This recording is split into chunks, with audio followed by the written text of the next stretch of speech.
Okay, so let's build these, and then I'm going to show you how we can play a whole round of rock, paper, scissors.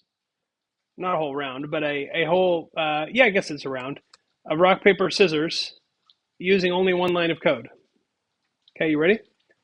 Okay, so let's go back to user turn and get user input. So I'm going to say str choice.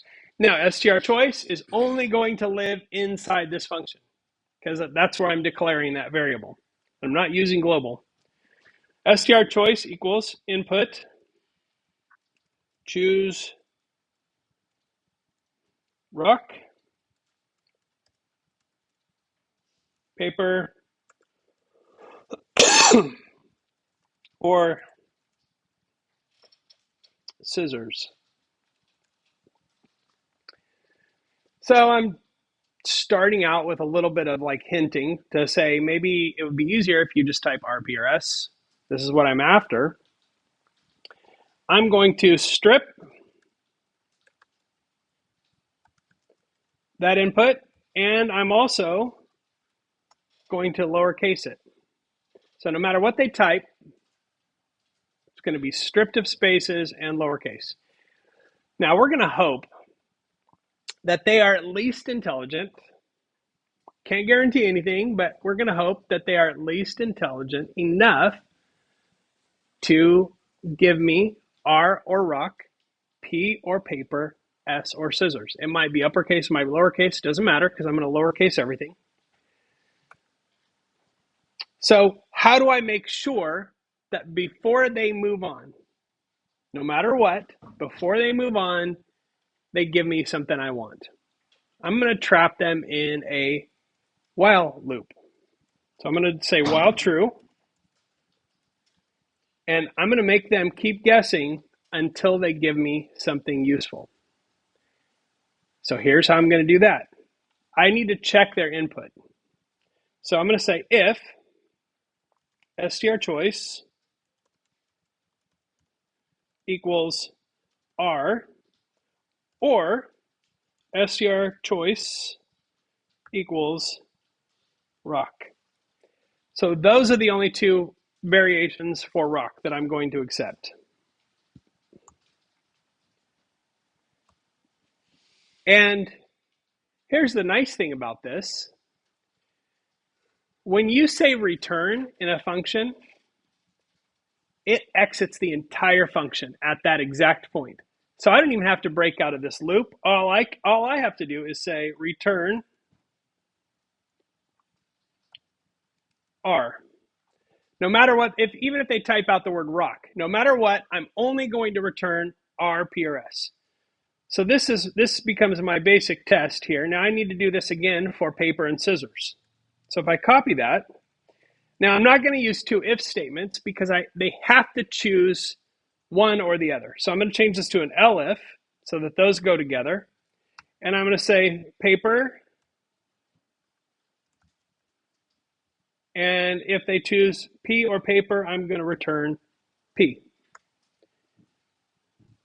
One more time, another elif. And I'm going to use S or scissors. And I'll return S. Now, if they input anything other than one of those six choices, uppercase or lowercase, doesn't matter, I'm going to tell them invalid input, choose R, P, or S. Okay, so there is my user turn. So this was the cleanup input, right?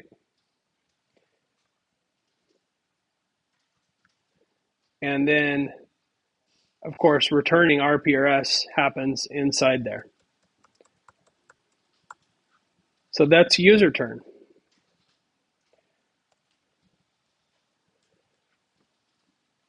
Excellent. So let's close that. Now I know that user turn I don't have to worry about how it works. Now that I know when I call user turn, it's going to ask the user for input and return something. Yes, sir.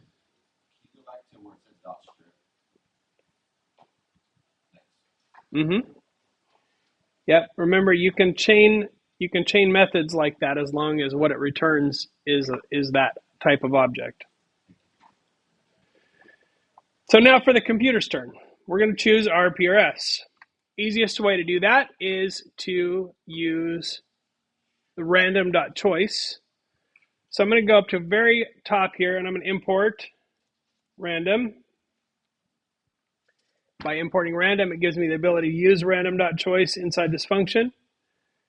And back inside the function, I'm going to first create a list. And it's going to be R, P, and S. 3 choices or 3 different options inside that list of choices. str choice is going to be random.choice, and we give random.choice our list as an argument.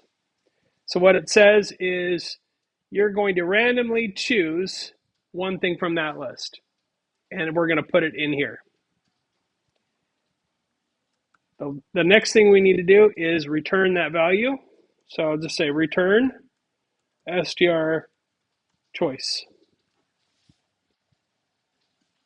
That's the computer's turn. Now I'm gonna throw a pass in here, so it will get rid of the error. But let's look at what we can already do with this. Okay, so here is my code collapsed so that I can just focus on this. But if I say user turn, and I'm going to print the thing that it returns. So there's my user turn at work. So if I don't put the right thing, it's going to ask me again. I can type rock if I want to, and you can see it returns R. So there's my user turn. If I do it with my computer turn, it's just going to randomly print RP or S each time. So far, so good. So now, the who won. This is the trickier one because it has that logic in it. But let's just get started. First thing we want to do is we want to check and see if there's a tie. If there's a tie, this is going to be equal to this. So easy enough. I'm going to say if strc equals stru, then print it's a tie. And we are going to return the letter T.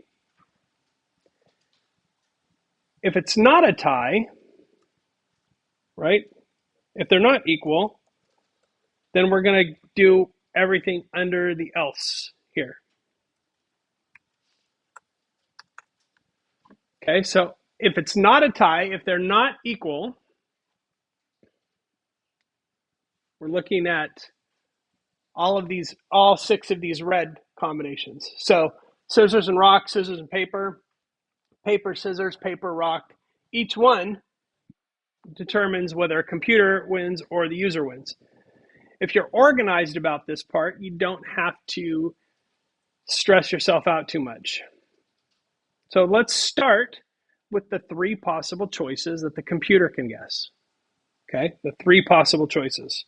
I'm going to say if strc equals rock. And then underneath that, elif. Now notice, I'm in the else part of this because either it's a tie or it's not a tie. strc equals paper. So if the computer chooses rock or the computer chooses paper, and instead of else, I could use else for the third one. for scissors. But I'm not. I'm going to use another elif. I know that it's going to be one of those three things, so I can use an elif for this last one instead of else.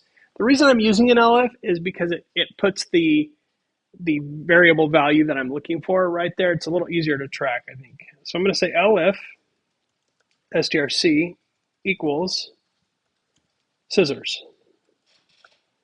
So those are the three possible things that the computer can choose.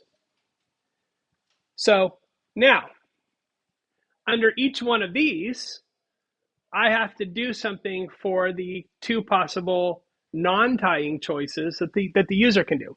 So if the computer chooses R, if the computer chooses rock, I need to decide what happens if the user chooses paper or scissors. I've already accounted for rock up here in the if they're the same, then it's going to be the tie. So here I just need to do the other two. So I'm going to say if stru is paper, elif stru equals scissors. And again, I could just use if and else there, but I'm not because I want to call out each value. So if the computer chooses rock and the user chooses paper, who wins that one? The computer chooses rock, user chooses paper, who wins? The user. So I'm going to return U for user one. So if the computer chooses rock and the user chooses scissors, who wins? The computer does.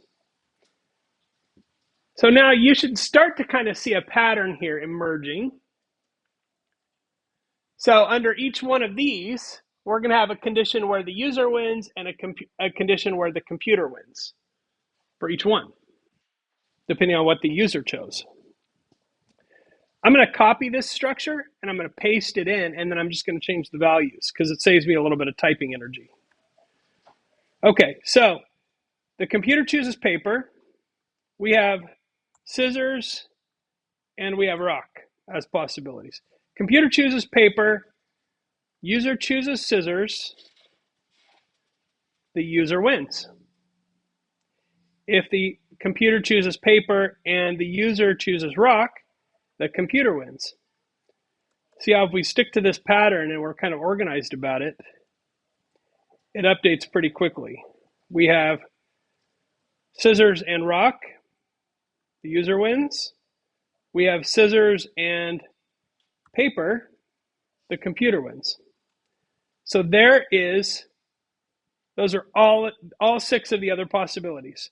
So we've got the three tie conditions, and if it's not a tie, we have to go into each of the other six, 1, 2, 3, 4, 5, 6 other possibilities so that we can get all of the 9 different combinations. So now they're all accounted for. And this function, if you give it a computer and a user, will tell you who won.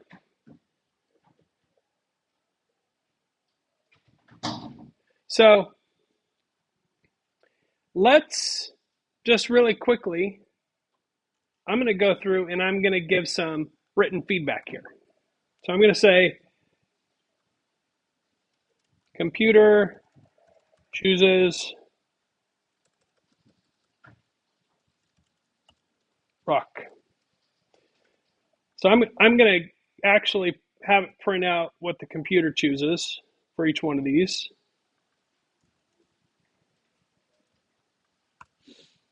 Computer chooses scissors.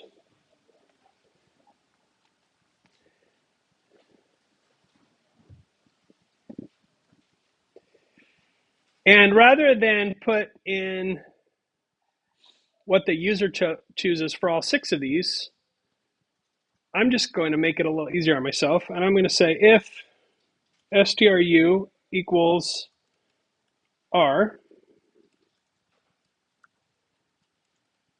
I'm going to print you chose rock. Then we'll copy this a couple more times. There we go. So we have paper, scissors.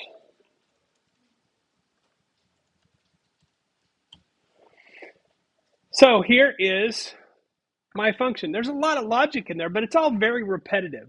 Like if you think about the pattern of this, it's not very complicated. It's just a lot of code. But now that it's finished, I don't need to know what's inside. I know that it takes two arguments.